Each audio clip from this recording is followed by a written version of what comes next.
Dean Ambrose wins the Battle of the Shield. Did it cleanly. There was no heel turns. Pay-per-view was pretty decent. Not anything great, but I got all the results nonetheless. Let's get it.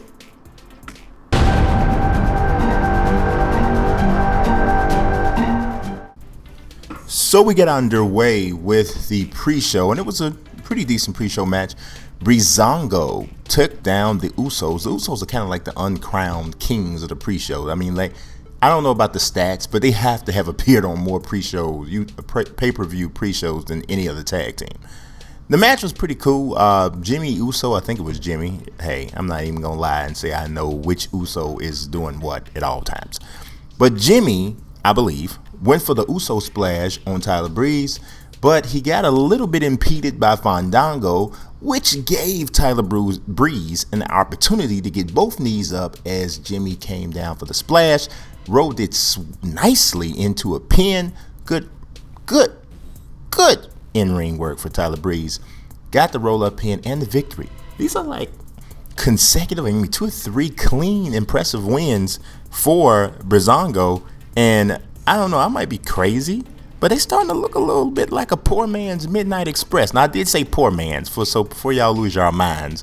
But I'm liking what I'm seeing. I thought this was a pretty decent match.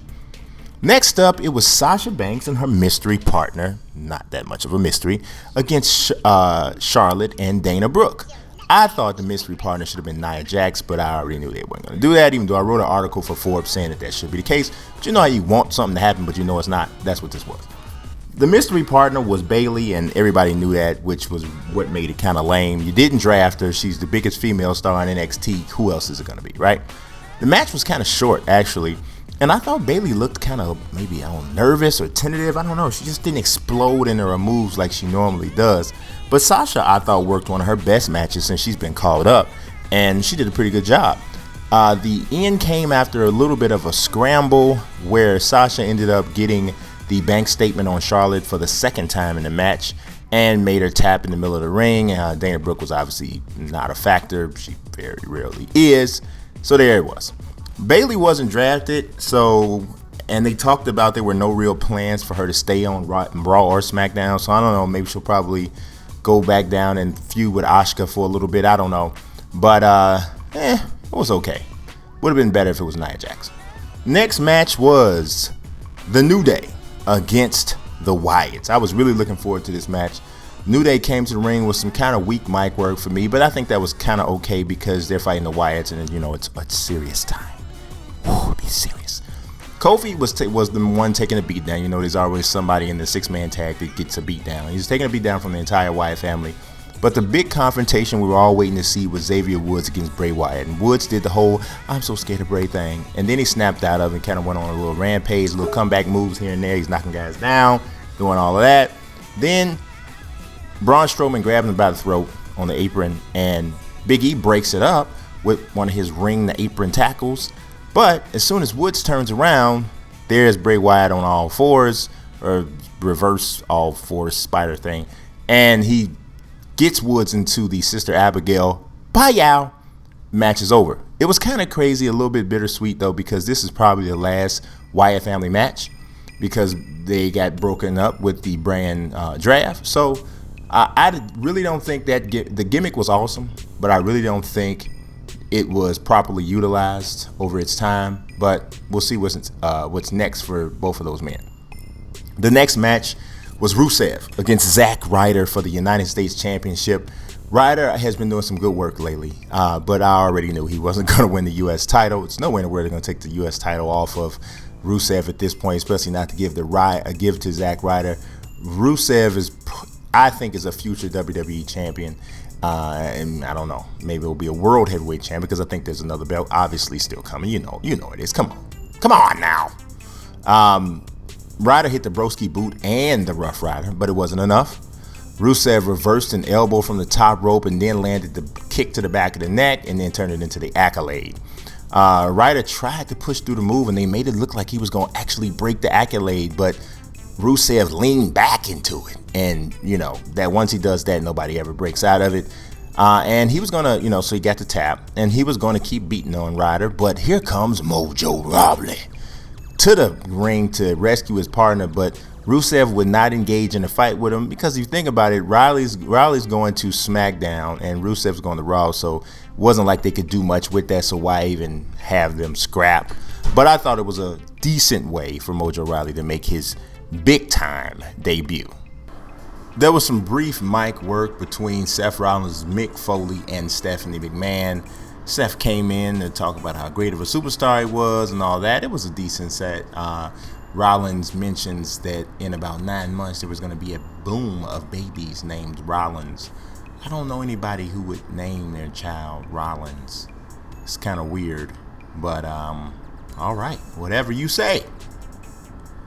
In the next match, now I'm going to be honest, I was not expecting a lot from the 99th version of Sami Zayn versus Kevin Owens, but this one was really, really good. These guys went back and forth with all kinds of maneuvers. They almost like, I know they didn't, I'm not going to say they emptied the moveset, because if you've seen Kevin Steen and Sami Zayn fight in, I can't even remember, for whatever reason, Sami Zayn's previous personas, pre-WWE personas are like missing. One of them I know was as a mask guy. For whatever reason, I can't remember his name. But whatever. So if you've seen them fight pre-WWE, you know they didn't empty the movesets. But they, exploder suplexes, hula kicks, pop-up power bombs, apron brain busters. They did all kinds of stuff in this particular match. It had some cool old school like drama where right before Sami Zayn finished Kevin Owens with the second hula kick, he caught him in his arms and looked at him to kind of play up the whole we're friends kind of a thing. It was a really good match, and I was surprised because I'm one of those people who, after we see two guys fight maybe 2 or 3 times in a short period of time, I don't really want to keep seeing them fight over and over again. I want to see something different. But this one, like I said, was really good and very entertaining. So I thought this was, easily, one of the better ones in their very long series. Next up, we saw Natalya taking on Becky Lynch, and it was real quiet in this arena. I'm telling you, when these two ladies were wrestling, and the match wasn't that bad, but I'm gonna tell you how quiet it was. It was so quiet that while Junior's watching the match with me, he said it sounded like it was a business meeting. That's not good. That's not how it's supposed to sound. It's not supposed to sound like a business meeting at WWE pay-per-view, but that's what it sounded like. And like I said, the match wasn't really that bad. Becky is stiff and just not very good. I say it every week, every month. She's just not that good. But Natalya is continuing to flourish in her heel persona. I think she's doing great.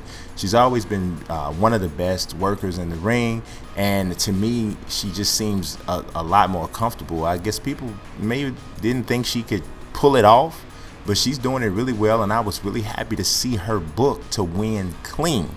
Work the legs, systematically, made sense, the whole 9, and she wins by a clean tap out. And they let Becky fight off the first sharpshooter and maintain some level of toughness, but ultimately she had to tap, and I thought that was the right end for sure.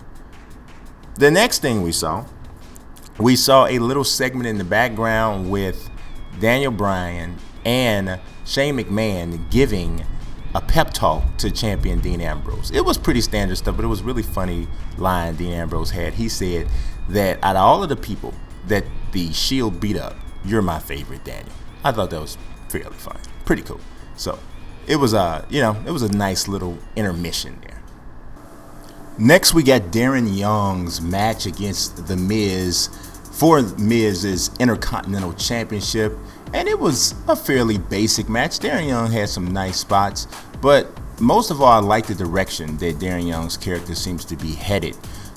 He didn't get the title because the Miz ended up getting counted out, but I think we just saw something that I thought was pretty cool with Darren Young's character. So obviously trying to make Darren Young great again, but I don't know about great, but maybe we're looking all right now.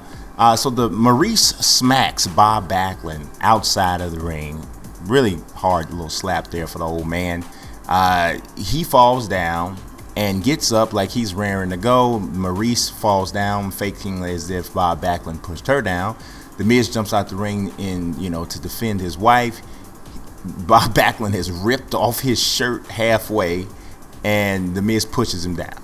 So Darren Young sees, Bob Backlund down after the Miz pushes him, and he goes berserk. He grabs the Miz and puts him in the crossface chicken wing, wouldn't let it go.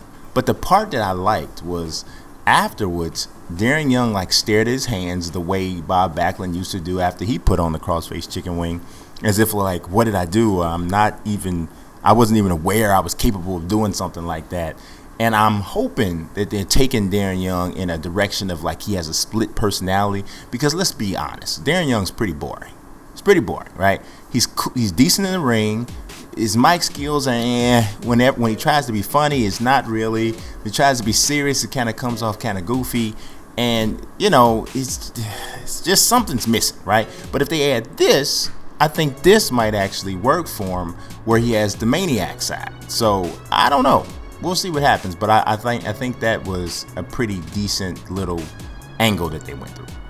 Next up, we had Enzo and Cass with John Cena against the Club. Now, you will not find many matches that have a mic session before the match that lasts as long as this did, but it did not get boring. And believe it or not, as much of a fan as I am of John Cena on the mic, he didn't say one word. He let Enzo and Cass absolutely kill it, mostly Enzo.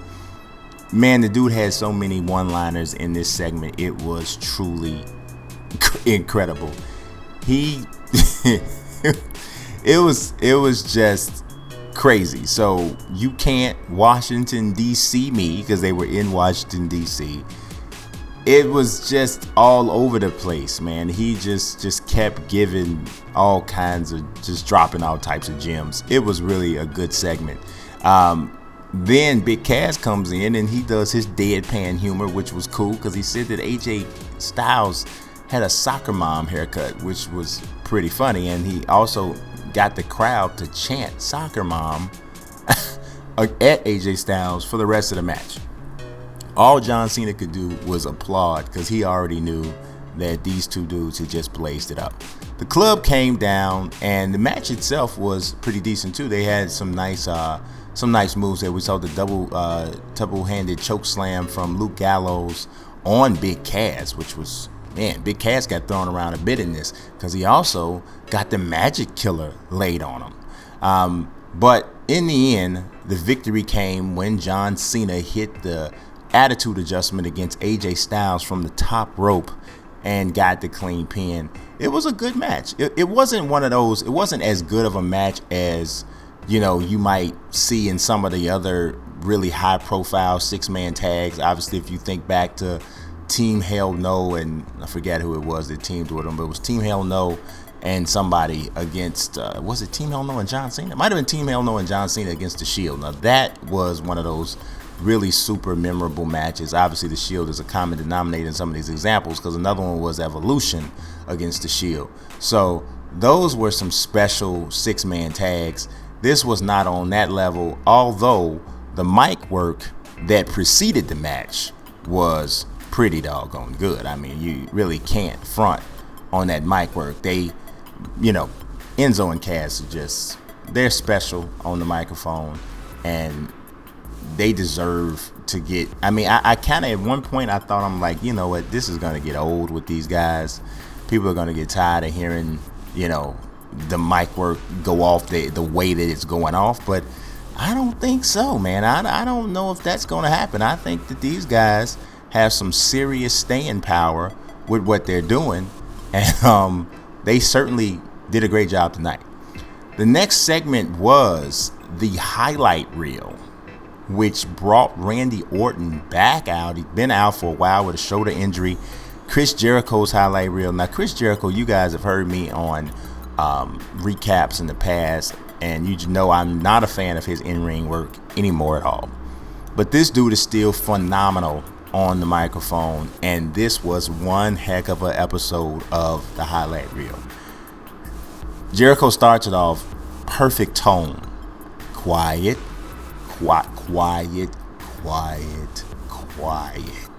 I mean, it was really right on point, and he just set the tone perfectly.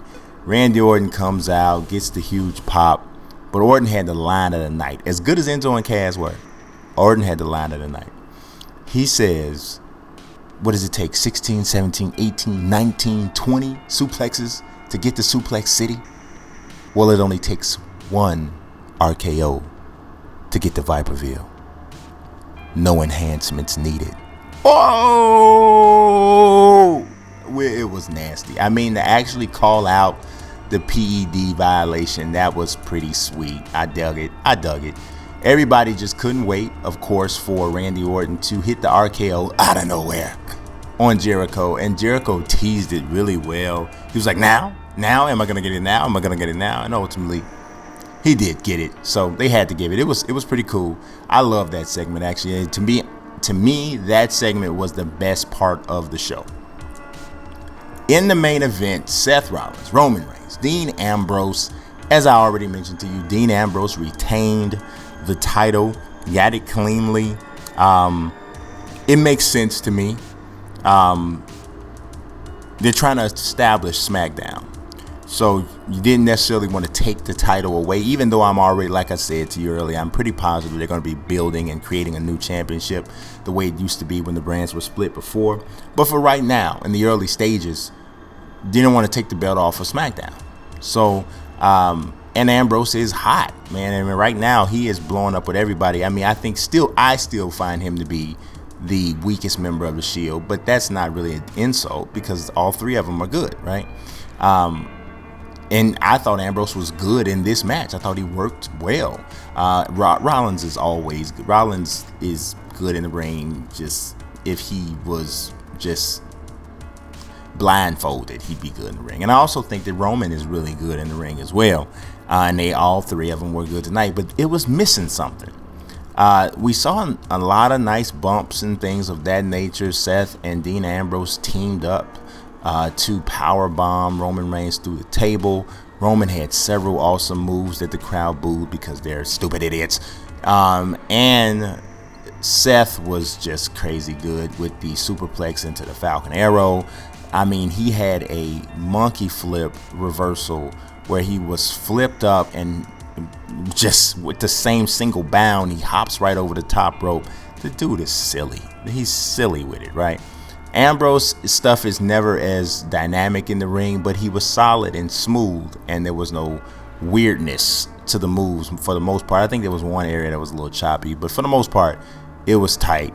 He got the win right after Roman Reigns hit a spear on Rollins. He was going to go for the pin. Ambrose broke it up, hits the Dirty Deeds, gets the pin. Shane McMahon, Daniel Bryan, Mick Foley, and Stephanie McMahon were ringside. All of the rosters were in their locker rooms watching. When Ambrose won, they all, Shane did a victory lap around the ring, and then the roster came out to congratulate Ambrose. It was a really, celebrated moment, as this was kind of historic for the start of this era. So this kind of is the event that I think that symbolizes the beginning of the new era as much as the draft did. And Ambrose was victorious, which kind of tells you what they think about Ambrose and how they envision him moving forward, which is to think pretty highly of him. So overall, the pay-per-view was pretty decent. It was not in any way, shape, or form a classic or anything like that. It had a couple decent matches, a couple matches that were like, but overall, I felt it was decent for moving the story along.